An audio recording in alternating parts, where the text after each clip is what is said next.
Hello everyone, welcome to another episode of Plenty with Sulo. Our clothing partner GFlock, a venue partner Department of Coffee, and hair and makeup Tobe with Christine.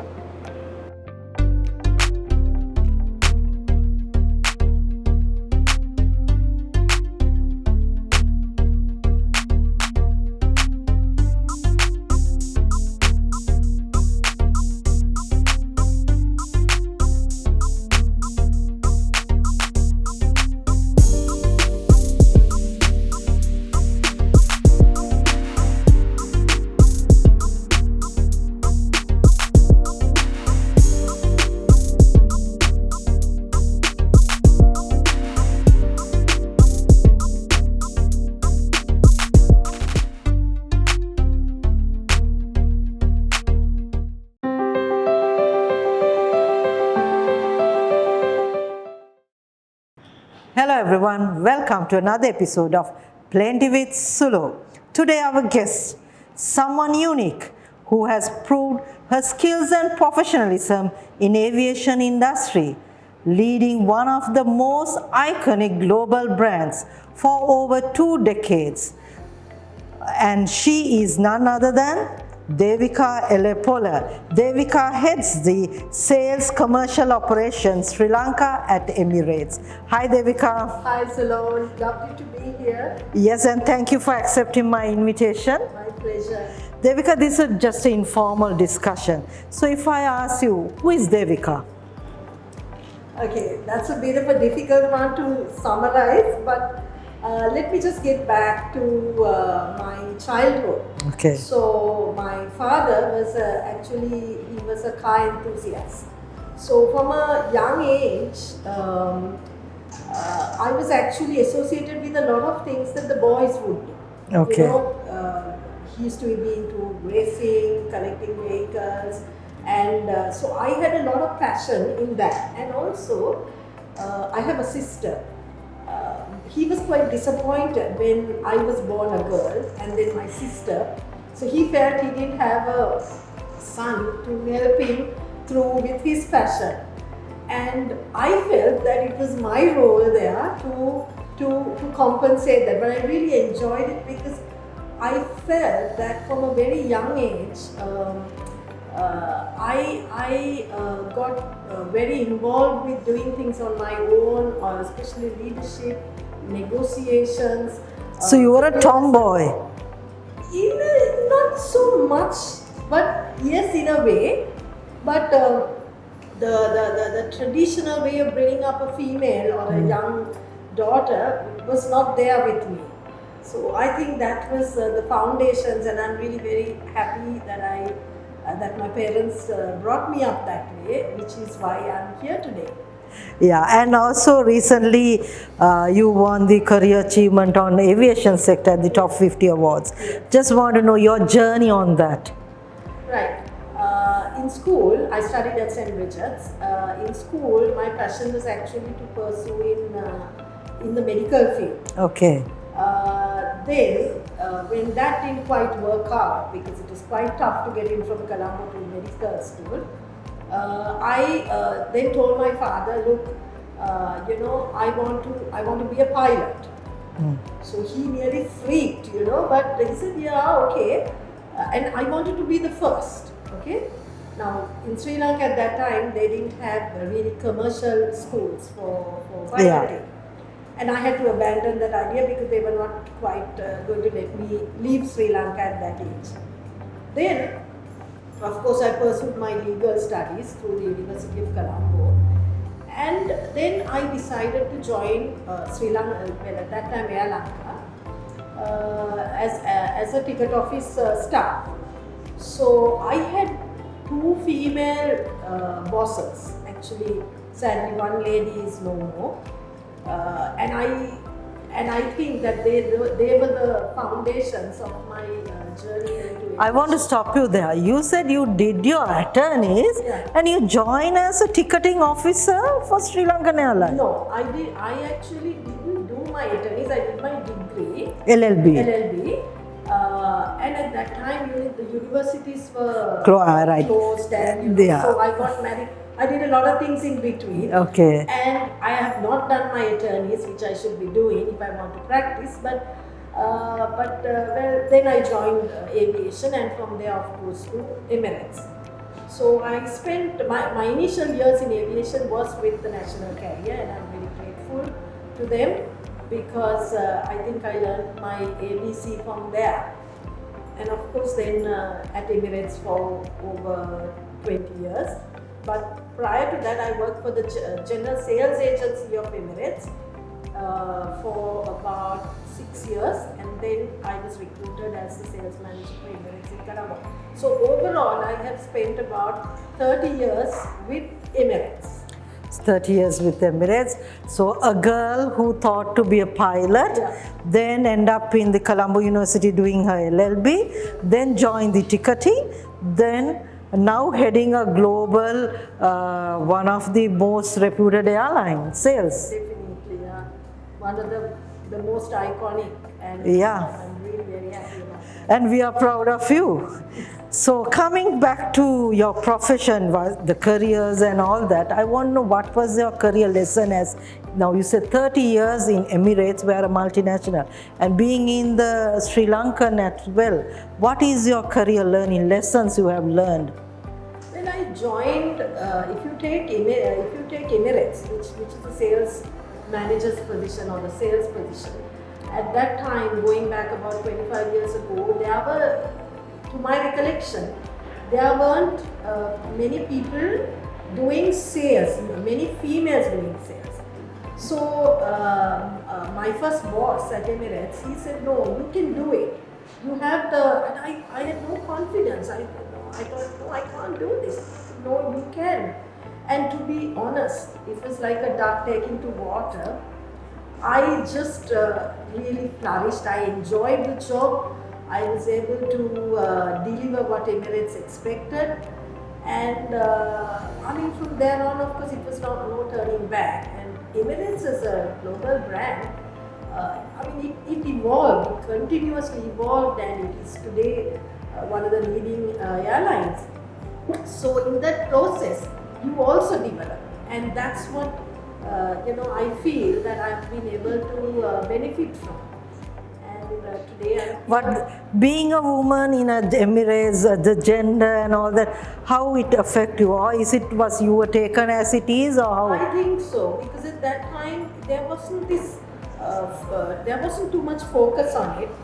And to be honest, if you put it in a lighter sense, I think it gave a bit of glam to the industry that there was a female, and even if we went for meetings, in a mainly male-dominated meeting, there would be a few females. So I think it was a nice compliment, and I never... You look at the brighter side of it. I looked at the brighter side, and I never ever felt threatened, or nobody made me feel uncomfortable, whether it was here or even in Dubai or overseas. So I think I was very fortunate that I really, and they encouraged me. And to be honest, I was able to get that edge even in a sale pitch. I was able to get the sale for Emirates versus perhaps another guy bidding for the same thing from another airline. So they worked in my favor. Good, that's why you are here, right? So my third question, because I'm going to ask more about career, because we are coming from an Asian background and we have a culture. And I remember once I told my father that I want to join as an air hostess, and he said, no, you're not. This is not in our family. But there are a lot of young girls who wants to join airline aviation, but there are a lot of myths, and these myths starts from the school to the parent to the society. So this question is about that, how we have faced any biases or assumption made by others, how we have taken it. I was always a firm believer that whatever you did, you were accountable to yourself first, right? So if you felt that is what you want to do, that is the right thing to do for yourself, and knowing the morals and the do's and the don'ts, I think that is fundamental. Yeah. Right? Because we should, or we cannot be dictating to somebody else as to what they should be doing or not be doing. it is up to that individual. And I believe that any industry, any field, the females' participation, if they feel like participating in that industry or field, they should do that. So the bias, you should not be affected by it. If you believe, you have to be very strong-minded, because you will face a few resistance here and there. But once you build that confidence, it's just plain sailing. It's the self-belief that you should be having, and also you're accountable for your actions. Absolutely.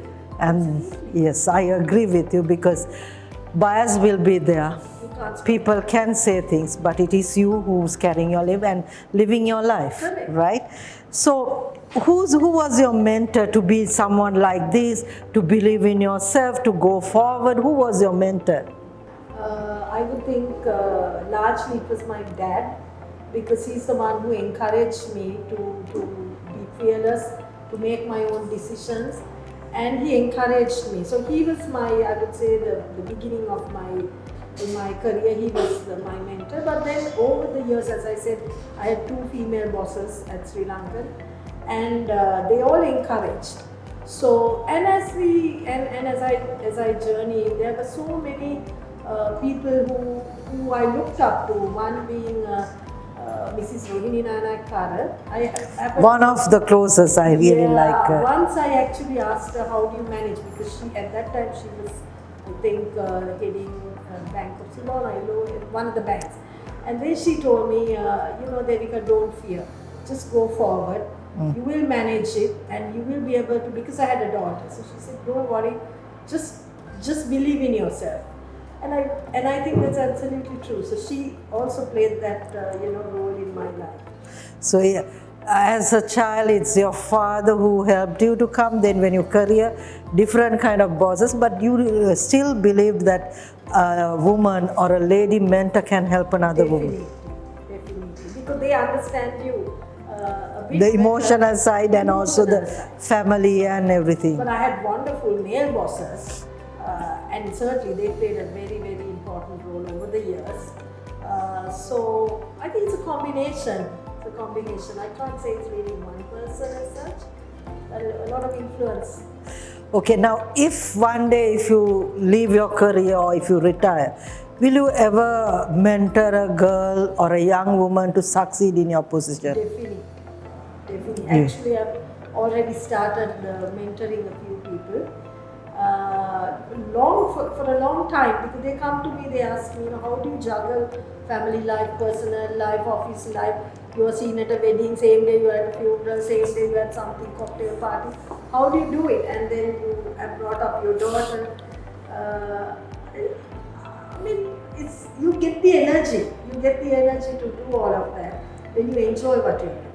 So you won't believe that the saying said, there's a myth that a woman will not support another woman. You won't believe that? No, I don't think we should even entertain that thought. Because if we entertain that thought, then you believe in that. No, I think we should not entertain that thought, and we have to support everybody, whether it's a male or a female. That's what life is all about. But I believe that there are a lot of females supporting females. Okay, great. So I'll come to the other question because it's something related to that. Does it really matters what others think? Why I'm asking is, as women, we always look at what others are thinking. So what is your view on that? Again, I really wouldn't be, how do you put it, won't be nervous to take a decision or move forward thinking somebody else is going to be judgmental about me. But at the same time, as a female, the female gender is actually a very unique thing. It has a combination of so much, the emotional side, the leadership style. Even at home, you're a leader in a way. Yeah. Right? You're leading your family, you're leading your children, you're an example. So I think, thinking of all of that,